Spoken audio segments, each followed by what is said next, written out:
سر میرا ایک کوشچن یہ تھا کہ اگر جیسے قرآن میں کہا گیا ہے کہ سیکٹس نہیں بنانا چاہیے، تو پھر مطلب شیعہ سنی اور ایسے ہی کئی سارے سیکٹس مطلب ہیں، تو اگر صحیح. جیسے مان لیجیے فار ایگزامپل میں میجورٹی کمیونٹی سے بلانگ کرتا تھا، تو یہاں کی ڈارکنیس سے نکل کے کہیں اور کے سائڈ جاؤں گا تو مجھے یہ ڈر لگتا ہے کہ میں وہاں کی بھی ڈارکنیس یا وہاں کا بھی سر جو مطلب صحیح راستہ نہیں ہے، کئی بار لوگوں نے مطلب انوویشن کر لیا ہے، تو میں ادھر بھی پرابلم مطلب ادھر بھی مطلب کیسے مجھے پتہ چلے گا کہ یہ صحیح ہے یہ نہیں ہے؟ گڈ.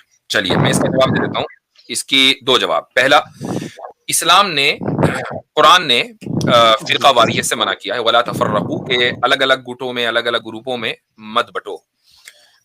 تو لیکن پھر بھی کچھ بھی مسلمان آپ دیکھتے ہیں کہ کسی نہ کسی فرقے سے وابستہ ہو جاتے ہیں. تو اس کا مطلب یہ نہیں کہ فرقہ بنانا ٹھیک ہو گیا. فرقہ بنانا ابھی بھی غلط ہے. اس کی وجہ یہ ہے کہ قرآن نے تو یہ بھی حکم دیا ہے نا، نماز پڑھو، بہت سے مسلمان نہیں پڑھتے. قرآن نے حکم دیا شراب مت پیو، بہت سے مسلمان پی لیتے ہیں. قرآن نے کہا جوا مت کھیلو، بہت سے مسلمان کھیل لیتے ہیں. تو قرآن کا حکم جو ہے کہ فرقہ واریت مت کرو، وہ اپنی جگہ ہے، وہ اسٹینڈ کرتا ہے اپنی جگہ. That's point number 1. Point number 2، اب آپ یہ کہیں کہ یار میں ایک گمراہی سے نکل کر دوسری گمراہی میں نہ چلا جاؤں، ایک اندھیرے سے نکل کر دوسرے اندھیرے میں نہ چلا جاؤں، اس سے بچنے کا کیا طریقہ ہے؟ دیکھیں آپ، اگر میں ابھی کسی فرقے کو ڈیفینڈ نہیں کر رہا ہوں، لیکن اگر آپ جتنے بھی فرقے ہیں سب کو سامنے رکھیں تو ان میں آپ ایک چیز کامن پائیں گے.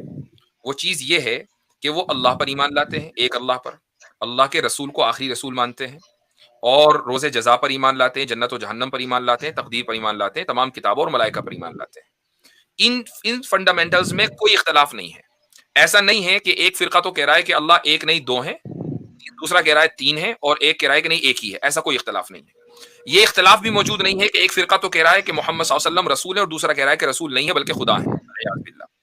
ایسا کوئی اختلاف نہیں ہے کہ ایک فرقہ یہ کہہ رہا ہے کہ جنت و جہنم موجود ہے اور دوسرا کہہ رہا ہے کہ موجود نہیں ہے. یہ سارے وہ فنڈامنٹلز ہیں کہ جن پر تمام فرقے متفق ہیں. ٹھیک ہے.